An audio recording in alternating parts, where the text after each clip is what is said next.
सबसे पहले लोकतंत्र के चौथे स्तंभ तमाम मीडिया बंधुओं को जोहार, नमस्कार, आदाब।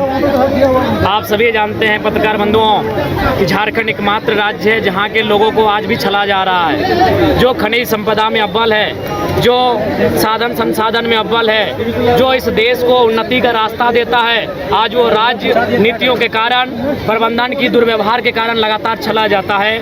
और उसी के क्रम में आज ये जन आक्रोश जनसभा का आयोजन किया गया था और हमने स्पष्ट कहा है कि आप आज की बात ना सुने। 1990-91 में विनोद बिहारी महतो के नेतृत्व में तमाम उस समय जो विस्थापित नेता हुआ करते थे इस क्षेत्र के, जब उनसे बातचीत हुई है तो आपने क्या स्वीकारा है? आपने रैयतों को 75% नियोजन देने की बात को स्वीकारा है, आपने उनको सुविधा देने की बात को स्वीकारा है, आपने उन्हें विशेष रूप से टेंडर में सुविधा देने की बात को स्वीकारा है। तो आप जिन बातों को आपने स्वीकारा है उन बातों को अमल करें, नहीं तो अब कोयलांचल की आग ने पकड़ ली है और इस बार जो आग धधकेगी वो तभी बुझेगी जब रेतों की समस्याओं का निदान होगा।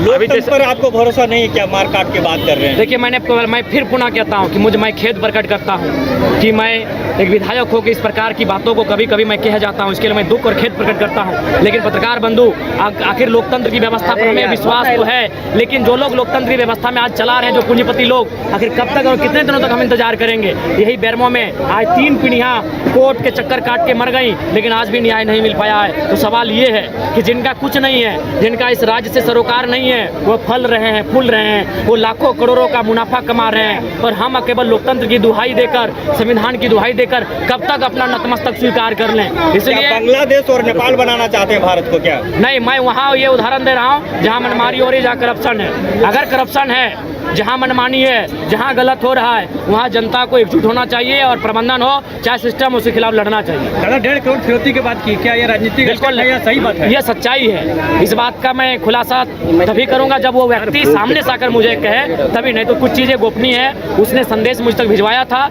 तो मैंने आपको कुछ बातें बताई है। राजनीतिक के पीछे कौन हो सकता है? तो आपका सुपारी दे रहे हैं, उसको क्या चेतावनी देना चाहेंगे? देखिए, चेतावनी यही है कि हमें कुछ हुआ तो हमें लगता है इस बार कोयलांचल में वो होगा जो इससे पहले ना हुआ।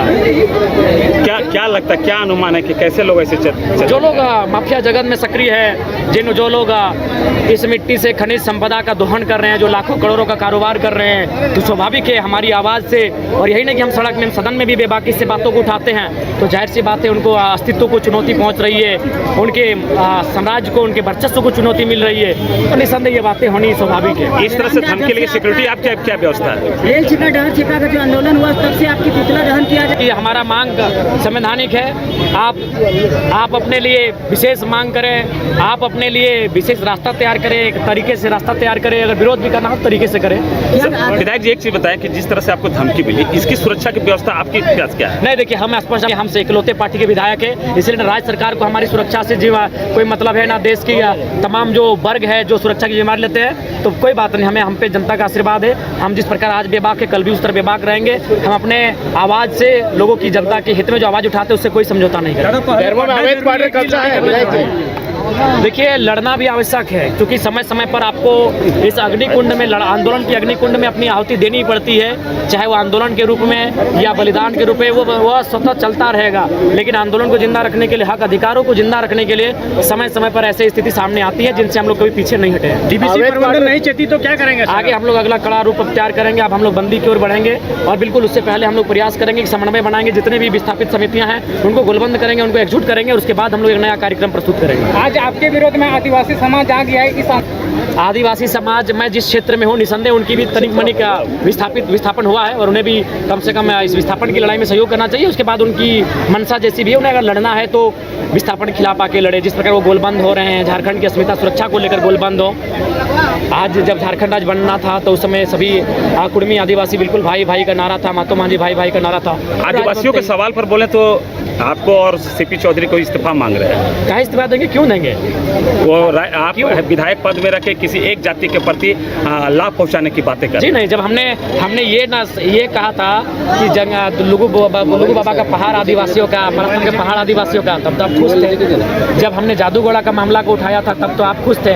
तो जब मैंने आदिवासियों के हित की बात कही तब तो आप ताली बजा रहे थे। तब आपने नहीं कहा कि आप सिर्फ आदिवासी क्यों बात कर रहे हैं, आप मुसलमानों की बात करें, आप पिछड़ों की बात करें, बागड़ों की बात करें, आप दलितों की बात करें। तो मैंने तो प्रमुख रूप से आदिवासियों की बात कही, तब तो आपने नहीं कहा कि आप सिर्फ आदिवासियों की बात कर रहे हैं। हर समाज की बात होगी।